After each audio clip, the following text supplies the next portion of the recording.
the elixir behind a debilitating disorder. The scale of the event had to be staggering. An audacious plot of wartime escape. They noticed 25 prisoners are missing. And a pair of handcuffs that bound a sinister Santa. This was the biggest manhunt in the state of Texas at the time. I'm Don Wildman. Join me on a journey across the United States as we go deep into the vaults of the nation's most revered institutions, unearthing wondrous treasures from the past, extraordinary artifacts, and bizarre relics, each with a shocking story to tell and a secret to be revealed.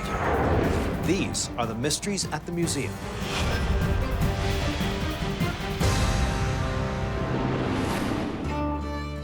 The small West Texas city of Cisco made its name during the oil boom of the 1920s. And along the main drag is the Conrad Hilton Community Center Museum, a collection of galleries dedicated to Cisco's colorful past.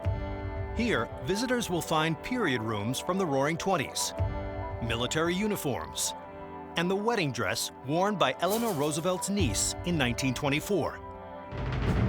But playwright Billy Smith has written about one of the museum's most notorious artifacts. They are made out of hardened steel. They're cold to the touch. They lock and open with a key.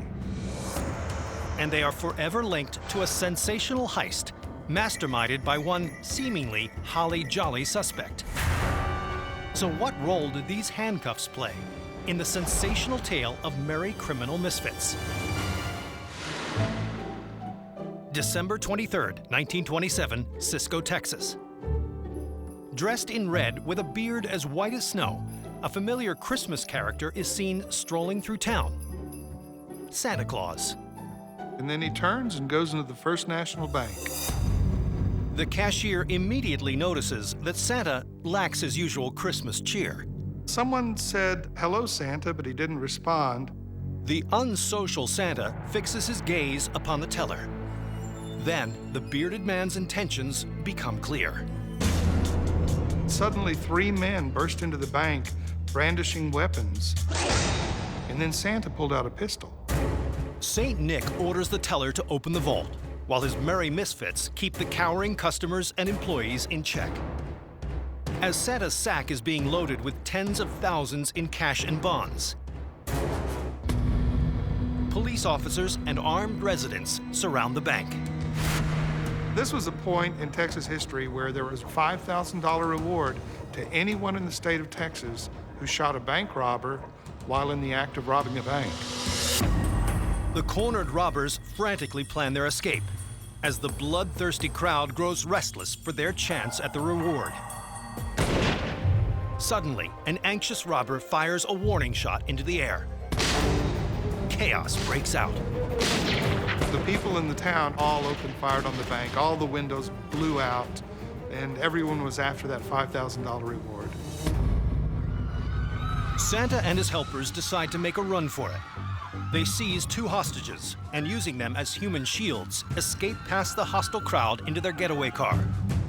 1 bandit and 2 police officers are killed in the shootout. 6 civilians suffer bullet wounds. As the cops pursue the bandits, little do they know that Santa and his helpers are having troubles of their own. They noticed that the gas gauge was on empty because they had forgotten to put gasoline in the tank. The men commandeer a passing car, ordering the teenage driver out at gunpoint. They transfer their loot and the frightened hostages to the back seat of the vehicle. As the bank robbers scramble to take off in the stolen car, they are stopped in their tracks. They realized that the young boy who had been driving had taken the keys out of the ignition. With the posse fast approaching, the robbers grab the hostages, scamper back to their original getaway vehicle, and continue on with the little gas they have left. They turned east for a short period of time and then headed south on a dirt road. And then the road turned into a 2-track and then finally into nothing at all. So they stopped there, left the 2 hostages in the car, and took off on foot. Meanwhile, the authorities make a wild discovery when they come upon the car that Santa and his men failed to hijack. It seems that in their haste to evade capture, the robbers have left all their loot in the other vehicle. And not long after, they find the abandoned getaway car. The police found the car at the end of this road, and the two girls were still inside. Although the bandits have fled into the woods, the chase continues. Over the Christmas holiday, police and hundreds of outraged residents joined forces to hunt down Santa Claus and his men. This was the biggest manhunt in the state of Texas at the time. This went on for almost a week. Until the fugitives are spotted by police in a nearby town. One of the criminals is shot down, but his two partners manage to escape. And based on his build and other physical features, police ID him as the Santa Claus who stole Christmas. They waste no time at all slapping handcuffs on him. The same ones on display at the Conrad Hilton Community Center Museum. Santa Claus was Marshall Ratliff. He was a local Cisco boy. He'd already robbed one bank before. His partners in crime are located and arrested a few days later. And when all three are found guilty at trial, it brings a measure of closure to a calamitous Christmas tale. And today, these handcuffs remain on display at the Conrad Hilton Community Center Museum in Cisco, Texas, serving as a visceral reminder of the criminal who planned one of the most sensational heists in Texas history. From the beautiful beaches of the Hamptons to the mansions of the Gold Coast, Long Island is home to some of the most valuable real estate in the New York metropolitan area. And in the small town of Stony Brook, the Long Island Museum catalogs the region's glamorous history. Visitors are greeted by vintage paraphernalia, including a 1950s Harley-Davidson and ornate carriages once owned by America's wealthy elite. But according to head curator Joshua Ruff, the most popular exhibit tells a scandalous story of the darker side of Long Island wealth. It's a size 6, and it's very elegant. It's made of man-made materials and silk. The owner of this dress was party to an extraordinary incident that shocked America's upper echelons. This story had everything. It had power, it had glamour, it had this very attractive couple in New York society. Who wore this dress? And what part did she play in a scandal that rocked New York society to its very foundation? It's the mid-1950s, Oyster Bay, Long Island. Billy Woodward and his wife Ann are high-ranking members of New York's social elite. Billy is heir to a vast banking fortune, while his wife Ann is an actress and fashion icon.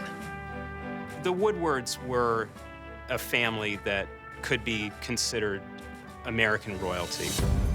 It seems that the couple leads a life that is the envy of the world. But all of that is about to change. October 30th, 1955. The Woodwards attend a dinner party where friends and neighbors discuss a disturbing series of events. One of the main topics of conversation that night at the party was over a rash of burglaries that had happened in the Oyster Bay Cove area. Later that evening, the couple turns in for the night to their separate bedrooms. Frightened by tales of the burglar, Ann takes a shotgun to her room. Then, at 2 a.m., she is jolted wide awake. Ann heard a rustling and a bit of a crash just above her bedroom. Her dog also started barking. Fearing the burglar is in her midst, Ann reaches for her gun and points it down the hallway outside her room. She saw a shadow, and as the shadow moved, she fired her 12-gauge shotgun.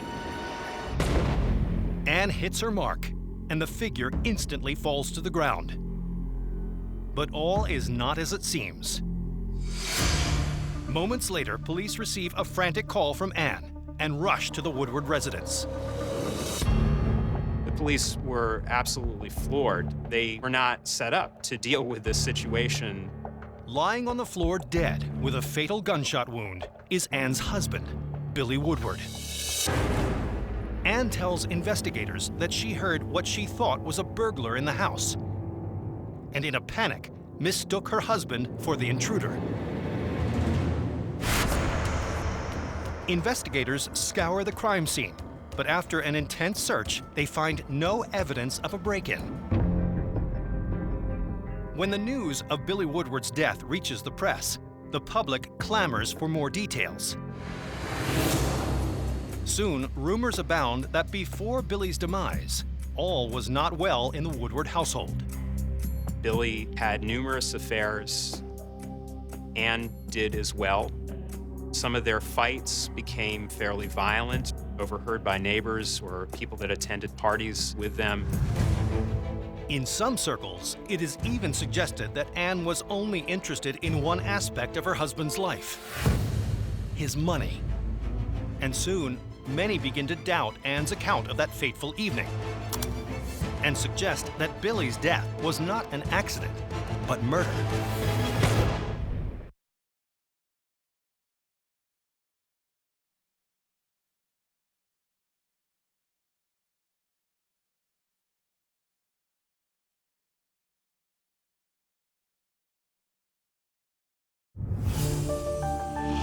October 1955, Long Island, New York. Billy Woodward, heir to a massive banking fortune, has been killed in what appears to be a tragic accident. According to his wife, Anne, she mistook him for a burglar and shot him in the head. But many in the community believe she is hiding the truth. Did Anne Woodward murder her husband? 3 weeks after Billy's death, Anne is summoned to court, where she recounts her version of events and defiantly asserts her innocence. Then, her defense team produces a surprise witness. Despite the police finding no evidence of a break-in, a vagrant named Paul Wirtz claims he was the intruder that night. Wirtz was actually inside the house in a closet and heard Anne scream. He told the story that really corroborated what Anne had been saying. It takes the court just 30 minutes to rule that Billy's death was indeed an accident. Anne is never charged with murder. But many in high society still don't believe Anne's story and suspect that Paul Wirtz was paid off to give false evidence. She was still seen as being guilty of something and having gotten away with it. Anne is ostracized from the New York social scene and left to deal with her grief alone. Then, 20 years later, she is dealt one last blow. The celebrated author, Truman Capote, pens his final novel, Answered Prayers, in which characters are closely based on real figures in New York society, including Anne Woodward. Capote made Anne, in his fictionalized telling, look like the worst kind of society climber and definitely guilty of murder. With the past dug up once more, 51-year-old Anne Woodward dons her best dress, puts on makeup, and then takes a cyanide pill. Anne committed suicide almost 20 years to the day after shooting her husband in October of 1975. The case of Anne and Billy Woodward has gone down as one of the most salacious high society deaths in American crime history. And today, one of the few remaining memories of this tragic couple is this black cocktail dress worn by Anne Woodward on display at the Long Island Museum, a testament to the rise and fall that shook high society to its core. Phoenix, Arizona, America's sunniest city and gateway to the Grand Canyon. Nestled within this serene metropolis and housed in what was formerly the State Arsenal is the Arizona Military Museum. Its collection includes Spanish conquistador armor, Gatling guns, and a Huey helicopter. But one seemingly innocuous object appears misplaced among these relics of war. It's made out of leather. It's about 24 inches by 6 inches, and it was used to carry provisions.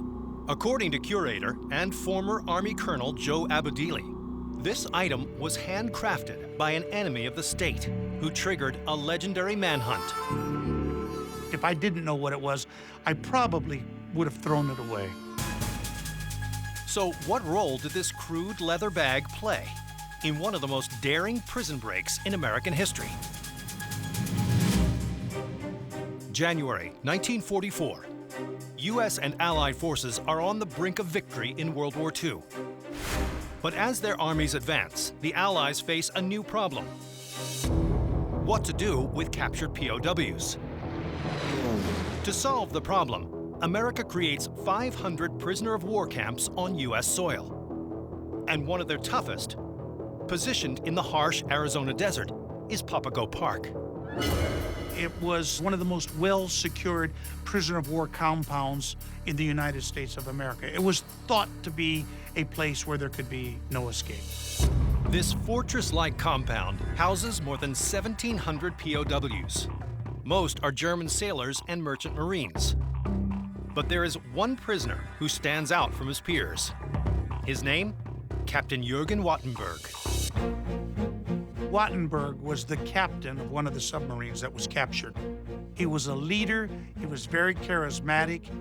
Captain Wattenberg remains loyal to his country and is determined to disrupt the American war effort even from behind bars. Wattenberg, as a professional military man, knew it was his duty to try to escape. With the help of two companions, Wattenberg hatches a plan. Wattenberg's plan was to dig a tunnel. They wanted to get out underneath the fence, and they were hoping to sail back to Germany. Their first objective, a drainage canal 178 feet away. From here, they hope to make it 150 miles to the Mexican border.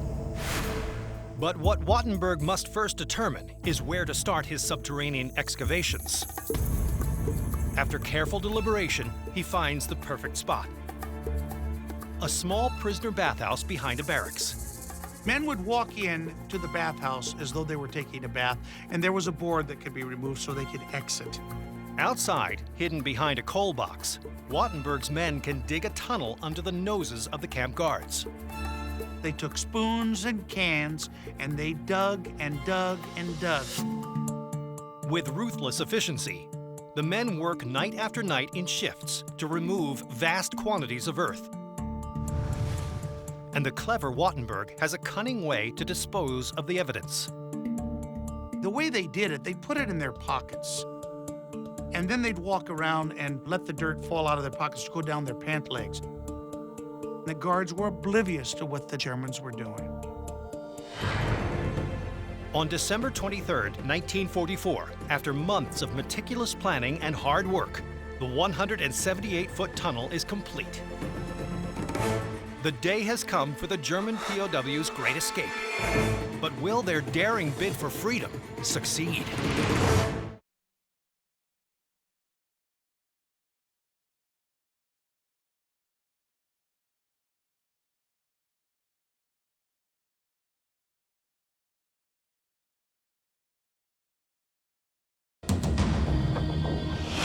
It's 1944. In Phoenix, Arizona, Nazi prisoners of war at Papago Park Prison have completed digging a 178-foot escape tunnel right under the noses of the American guards.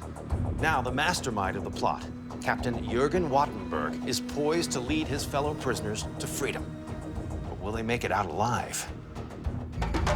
Before he enters the tunnel, Wattenberg grabs an accessory, now on display at the Arizona Military Museum, that will be key to his survival. Captain Wattenberg had a leather bag that he made. It was to hold his provisions. His bag contains food, water, and the basic tools he'll need to endure a grueling journey to the Mexican border 150 miles away. When the prisoners of war started their escape, it took them approximately 40 minutes to get through the 178-foot long tunnel. The next day, when the guards were doing their routine roll call, they noticed, oops, 25 prisoners are missing. So now the manhunt is on. The government launches one of the greatest manhunts in Arizona state history. The FBI was brought in, the Border Patrol was brought in, the Sheriff's Office was brought in, the military, of course, were looking for these guys. Over the next month, authorities recapture 24 escapees. Some are found just 15 miles from the Mexican border. But one POW still remains at large. The ringleader, Captain Jürgen Wattenberg. Wattenberg has been hiding out in caves, waiting for the manhunt to die down before making his move. He hiked into Phoenix, and he made the fateful mistake of asking a street cleaner for directions. The police are immediately alerted after Wattenberg's accent draws suspicion. On January 27, 1945, U-boat captain Jürgen Wattenberg is finally captured and returned to Papago Park, where his few possessions are confiscated. This leather bag that Wattenberg constructed is a symbol of his desire to be free. At the end of the war, Wattenberg returns to Germany a free man. He leaves behind this bag, now on display at the Arizona Military Museum. A silent witness to one of the most audacious prison escapes in American history. New Orleans, Louisiana. The Big Easy is a national mecca for high living and loud parties. And located along the city's Riverwalk, the Museum of the American Cocktail chronicles the nation's love affair with alcohol. Its staggering collection includes rare spirits, Prohibition-era literature, and vintage cocktail shakers. But according to museum spokesman Chris McMillan, one item here recalls a horrifying episode in America's drinking past. It's about 6 inches tall. It's glass and rectangular. It led to one of the greatest medical mysteries of the 20th century. What role did this simple bottle play in one of the most bizarre and frightening epidemics in American history?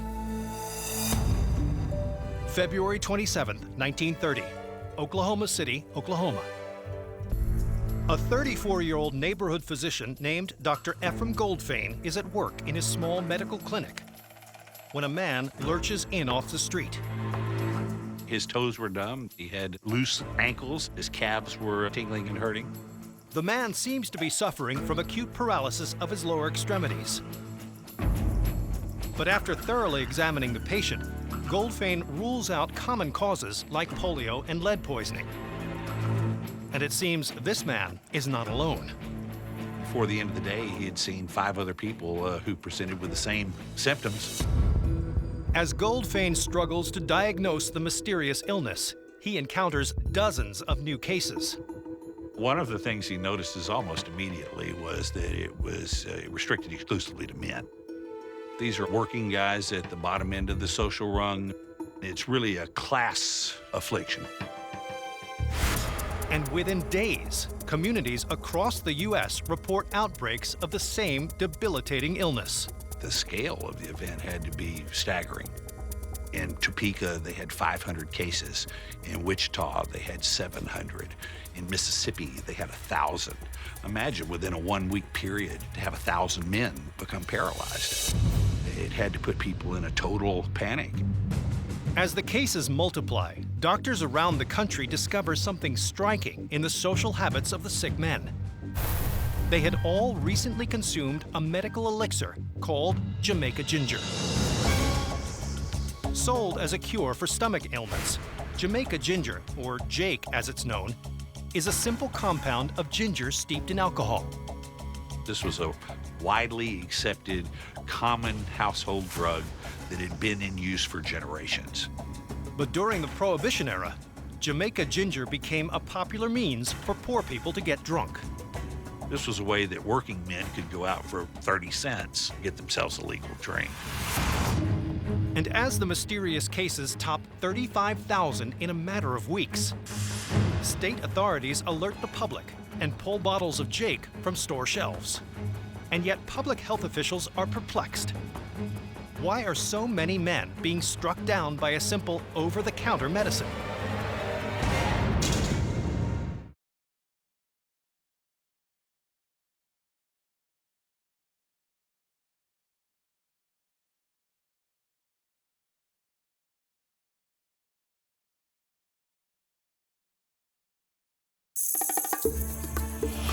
In the winter of 1930, a mysterious, crippling disease is afflicting men across the United States.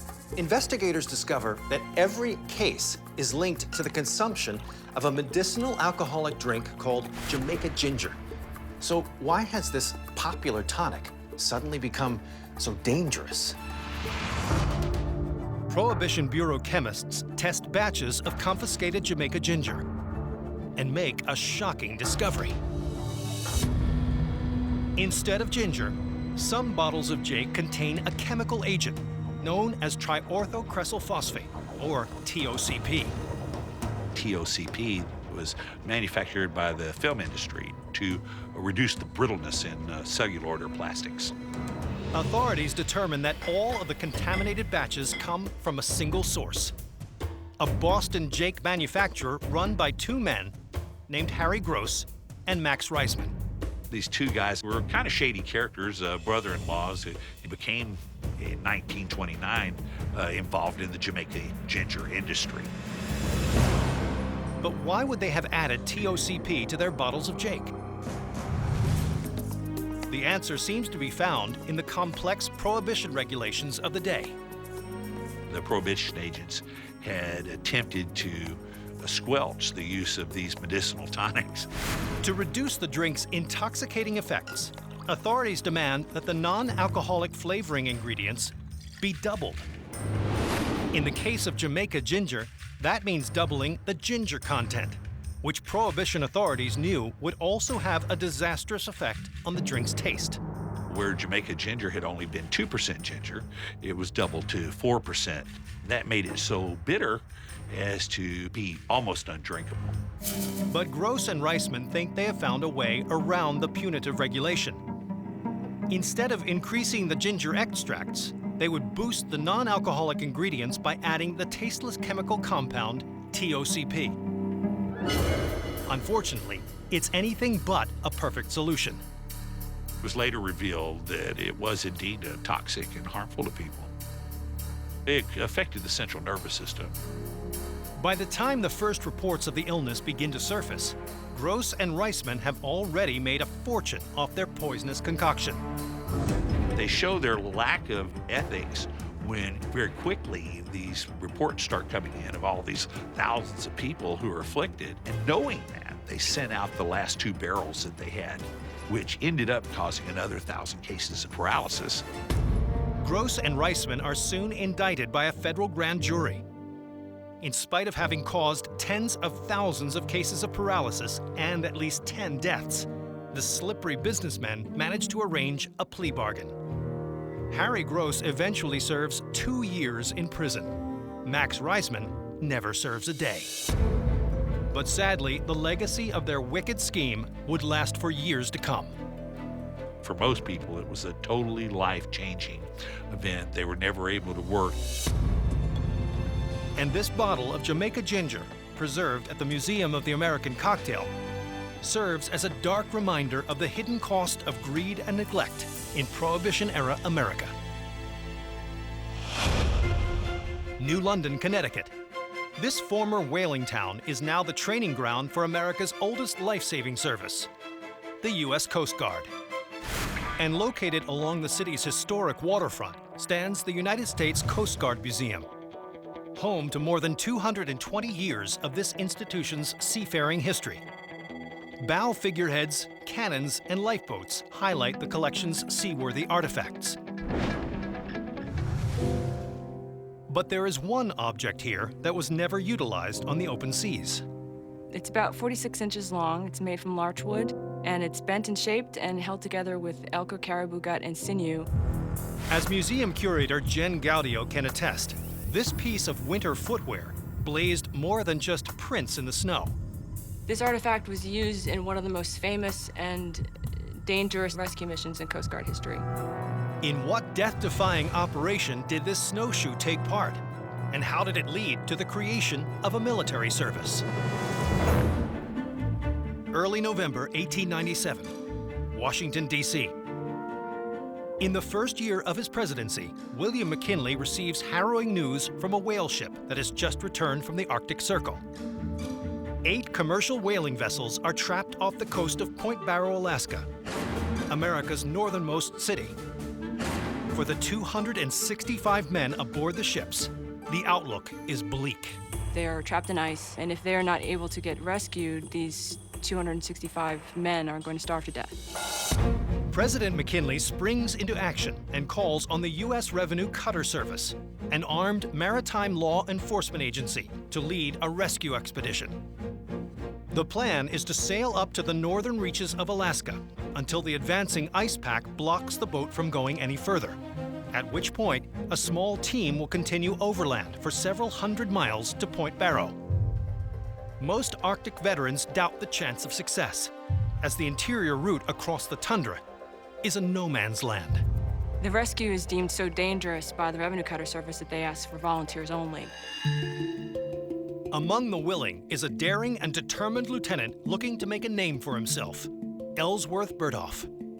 He was definitely very adventurous. He didn't seem to fall back from any challenge. On November 27, 1897, Captain Francis Tuttle and the 13 other volunteers shove off from Seattle, Washington, aboard the Bear, a dependable craft built for sealing operations in icy waters. The Bear was racing against the clock because they knew if they didn't make it quickly, they would get stuck in the ice.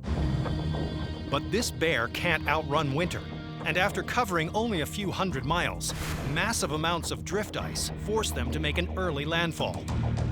They land at Cape Vancouver, which puts them at about 1,600 miles away from Point Barrow. So they know that it's going to be a serious trek across a vast wilderness to get to these whalers. Berthoff and several other determined sailors get to work preparing for the journey across the frozen tundra. They acquire dogs and sleds to pull their provisions along. Yet still, they face another dilemma. They knew if we didn't have enough supplies to last them a winter. And so the decision was made to get a herd of domesticated reindeer. More than 400 reindeer will serve as a food source for themselves and the trapped whalers, if there are any survivors. When they bid farewell to the Bear, Berthoff says in his memoirs that he has no idea whether or not he's going to see any of his friends again. And they almost immediately wander into a snowstorm. Navigation is nearly impossible. You can't see a hand in front of your face at this point. And temperatures start dropping to almost -60 degrees below zero. The crew battles frostbite and hypothermia. As the snows continue to pile up around them, the mission is in severe danger. The snow is so soft that the dogs and the sleds are not able to get through it. They actually start sinking into the snow. As the caravan grinds to a halt, hundreds of lives hang in the balance. Will they make it in time?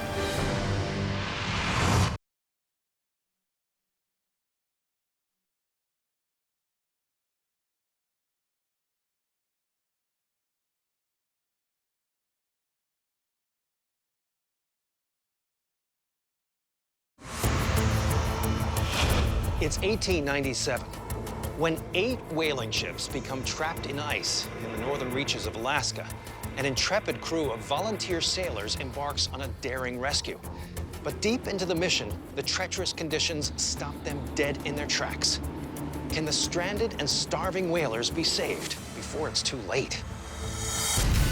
The Arctic snowfall is nearly burying the expedition alive. The sleds are so weighed down with supplies, and the dogs are sinking into the snow. They're not able to pull the sleds through the snow.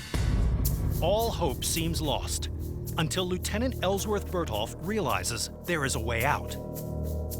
He straps on his snowshoes, now on display at the U.S. Coast Guard Museum, and with his courageous crew, tramps ahead of the dog teams to pack down the snow so they can pass.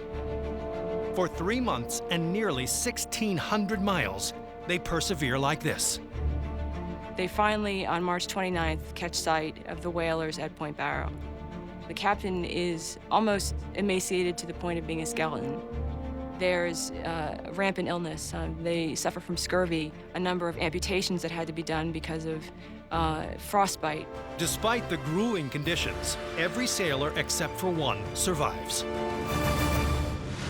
For nearly 6 months, they subsist primarily on reindeer meat. until the ice finally melts. On September 13, 1898, the bear makes a triumphant return, and the expedition is hailed as one of the most perilous rescue missions in maritime history. In honor of this unprecedented rescue attempt, that President McKinley decided to create special medals for Bertolf and the other men of his expedition. Bertolf goes on to have an amazing career. He becomes Captain Commandant of the Revenue Cutter Service. Then, in 1914, he plays an instrumental role in establishing the U.S. Coast Guard. And today, these snowshoes at the United States Coast Guard Museum remind visitors of the brave and determined men who once conquered the Arctic to save their fellow sailors. New York, New York. The over 8 million men, women, and children of this bustling metropolis are protected by the nation's largest and most storied police force, the NYPD. And housed in a 19th century station house in downtown Manhattan, the New York City Police Museum celebrates the almost 170-year history of Gotham's finest. From the uniforms and saddles of the mounted police to more modern forms of transportation, law enforcement artifacts spanning 3 centuries are on display. But according to author Peter Quinn, hidden deep in the archives is an item that speaks to one of the force's most mysterious cases. It's about 8 inches long, 6 inches wide.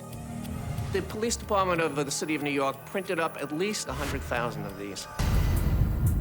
This poster, bearing the image of a well-groomed, middle-aged man, was deployed during one of the most notable missing person cases in NYPD history. It tells a haunting tale of intrigue, infidelity, and corruption. Who is the man that appears on this poster? And what was his fate? September 6th, 1930. The NYPD fields a call from a frantic woman named Stella Crater. Her husband, the newly appointed New York State Supreme Court Justice, Joseph Force Crater, is missing. She tells the police that the last time she saw him was on August 3rd at their summer home in Maine, and that they were supposed to meet back in New York. September 3rd, she finally comes back to New York. No Joe. So she becomes really worried. The Missing Persons Squad immediately launches an investigation and begins the hunt for clues at the Crater apartment. Nothing is out of place. All his clothes are there, no sign that he packed, there's no sign of any struggle. Everything is where it should be, except the judge. In their quest to find Crater, police print up thousands of these posters. And soon, the story of the missing political figure quickly grabs the public's attention. This is the time when the tabloid newspapers have started. There are more reporters on the case than there are police. While the apartment yields no clues, investigators soon gather enough information to piece together the judge's movements on the final day he was seen around town, August 6th. The last day he comes to the state Supreme Court in the morning, he calls his assistant and he gives him 2 checks to cash for a total of about $5,000. According to his assistant, Crater then placed the money in a satchel along with some papers and briskly left the office. That evening, he met friends for dinner at Billy Huss's Chop House on West 45th Street near Times Square.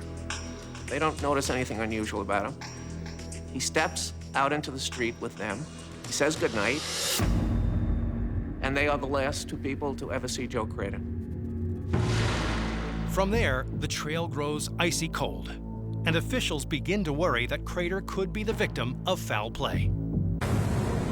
But if so, who could be responsible for dispatching an esteemed judge? There are 2 main theories. They involve 2 of the oldest forces in human history: politics and sex. Crater is a known member of the notoriously ruthless and corrupt New York political machine known as Tammany Hall. Police begin to wonder if Crater's unscrupulous political associates could be responsible for his disappearance. Maybe people were trying to get rid of him because he knew too much. But no one in Tammany Hall is talking. And soon, investigators discover that politics may not be the main source of Crater's trouble.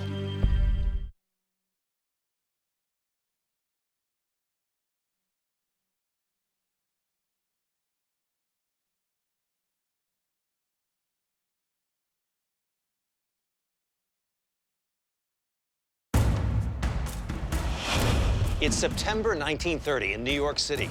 Respected state Supreme Court Justice Joseph Force Crater has vanished without a trace.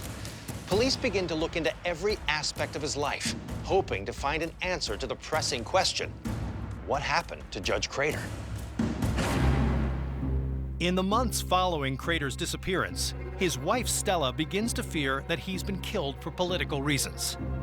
But then, in January 1931, there's a break in the case when Stella Crater finds 4 envelopes in an old bureau drawer in the couple's apartment. One with $6,000 in cash, the other with insurance policies, a list of debts that people owe him, and then this note. The note is a cryptic and hard to decipher message to Stella. It says either "I am very weary" or "I am very sorry." It's hard to tell which one it says. Stella confirms the writing as her husband's. The police are shocked by the discovery. When the bureau was searched immediately after his disappearance, the envelopes weren't there. And there's a further puzzling find. One envelope contains a check made out to Stella and dated 3 weeks after Crater was reported missing. The discoveries leave some wondering if the judge is still alive and has returned to the apartment. But why would Crater leave cash for his wife without making his presence known? It throws this monkey wrench into the case. The case is already confusing enough, and now you have this new element in it that reignites the whole investigation. All aspects of the judge's life receive added scrutiny. While to some he seemed happily married to his wife Stella, Crater was known to lead a risque social life. He was very involved with a number of women. He was calling women from his office. He was visiting showgirls at the theater. He was appearing in bars with them. He was a pretty infamous womanizer. Could Crater have decided to run off with a showgirl, only to return to his apartment to leave cash for his jilted wife? In the search for answers, investigators track down some of the judge's known paramours and social acquaintances. But none are able to provide insight as to where or with whom Crater may be. In the months that follow, people across the country report seeing the missing justice. People are saying Crater here, there, Nashville, Alaska. He's like the Elvis of his time. But none of the reports are ever substantiated. In 1939, Crater is declared legally dead, although his case, missing person file number 13595, remains open for another 40 years. Until they find the body, which I don't think they're ever going to find, it's going to remain a mystery. And today, the story of this controversial New Yorker is preserved at the New York City Police Museum, where a small missing poster stands as a reminder of the bizarre and unexplained disappearance of Judge Joseph Force Crater. From a sinister Santa to a high society killing, a toxic tonic to a daring Arctic rescue. I'm Don Wildman, and these are the mysteries at the museum.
And as the Americans search for the German prisoners, they know they can't take anything for granted. Not with over 24 experienced military veterans on the loose. The 25 prisoners of war are now at large, and there was a concern that these people who had been our enemy, and they were the top notch of the military of the German submariners, are on the loose, and they posed somewhat of a security risk for anybody who might encounter them. But despite this risk, American law enforcement officers and the U.S. military enlist the help of the public in tracking down the Germans. Regarding the manhunt, there was a $25 reward given for anybody who would help capture one of the prisoners of war. In 1944, I think $25 was a lot of money. And you got to remember, these guys are out in the middle of nowhere. If some farmer over there is going to turn these guys in for 25 bucks, what the heck, he'll probably do it. And it's not only the prospect of being discovered by the public that puts the escaped prisoners at risk. When the prisoners of war got outside of the prison, first of all, they were out in the middle of nowhere. They were trying to make their way back either to some of the farms or maybe into Phoenix. But the problem was this was rainy weather. In Arizona, it's unusual, but it was rainy weather. And when it rains in Arizona, and if it's in the winter, it's cold. It's a cold, miserable rain. They had to deal with that. They obviously didn't have cold weather gear. They probably didn't have raincoats. And they probably had limited food and provisions. They didn't know exactly where they were going to go, and they had to realize that they were going to be hunted down. Despite these intense pressures, the desire to remain free proves a strong motivation. These people were human beings like anybody else, and one of their main duties was to try to escape, and they did that. And I think a big lesson from this whole escape is this one characteristic, this one trait, this one immutable thing about mankind is this desire to be free. But their freedom is short-lived.